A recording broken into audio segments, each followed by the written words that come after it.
In today's video, I'll show you steps on how to export Mozilla bookmarks.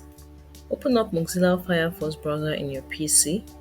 Click on the three lines at the top right corner of the screen to open up the menu.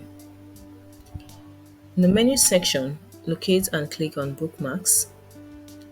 Now, at the bottom of the page, you select Manage Bookmarks.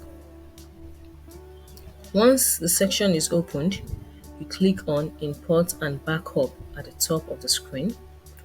Then you select Export Bookmarks to HTML. Now, you save your bookmarks with the name you want and you choose the location where you want it to be saved or stored into.